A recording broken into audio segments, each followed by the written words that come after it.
সামুদ্রিক তাণ্ডবে প্রায় প্লাবিত হয় উপকূলীয় এলাকা। উপকূলীয় অঞ্চলের মানুষের নিরাপত্তার কথা চিন্তা করে সরকার নোয়াখালী জেলার হাতিয়া উপজেলায় স্থাপন করেছিল আবহাওয়া পর্যবেক্ষণাগার। কিন্তু জনবলের অভাব আর যন্ত্রপাতি নষ্ট হওয়ায় পর্যবেক্ষণ কেন্দ্রের এখন বেহাল অবস্থা। নোয়াখালী প্রতিনিধি সাইফুল্লাহ কামরুলের পাঠানো তথ্যের ভিত্তিতে একটি ডেস্ক রিপোর্ট। ১৯৯৯ সালে হাতিয়ায় স্থাপন করা হয় আবহাওয়া পর্যবেক্ষণ কেন্দ্রটি।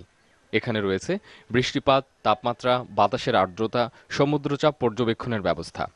দুর্যোগপূর্ণ অবস্থায় ২৪ ঘন্টা আবহাওয়া পরিস্থিতি পর্যালোচনা ও রিপোর্ট করতে পারে আবহাওয়া কেন্দ্রটি। ১৯৯১ সালে বন্যা অল্প কিছুদিন আগে ঘটে গেছে, যে আইলা এই সময়গুলোতে আবহাওয়া অফিস থেকে তারা কোনো তথ্য পায় নাই, যার কারণে প্রাকৃতিক দুর্যোগে অনেক ক্ষয়ক্ষতি হয়েছে। থার্মোগ্রাফ ও হাইগ্রাফ যন্ত্রটি অচল অবস্থায় আছে। আবার আমাদের তো অপারেশন ডিউটি থাকে, তো ২৪ ঘন্টা আমাদের ডিউটি থাকে আর কি। এখানে নাইট গার্ড নাই, তারপরে যে পিওন নাই, আমরা ওইগুলো কাজও আমাদের করতে হয় আর কি।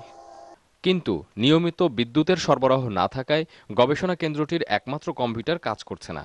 অচল হয়ে পড়ে আছে ব্যারোগ্রাফ চার্ট, এসএসবি সেট, থার্মোগ্রাফ, স্বয়ংক্রিয় বৃষ্টিমাপক যন্ত্র। আগে সবার আগে তথ্য জানা দরকার, যে কোথায় কখন কি হইতেছে, আমরা কখন সতর্ক হব। অথচ আমাদের এই আবহাওয়া অফিস আমাদেরকেই বার্তা দিতে পারতেছে না, আমাদের হাতিয়াবাসীকেই বার্তা দিতে পারতেছে না। অথচ এই অফিসটাই বাইরে সমস্ত তথ্য, এখানকার তথ্য সরবরাহ করবে বিভিন্ন সেন্ট্রালকে।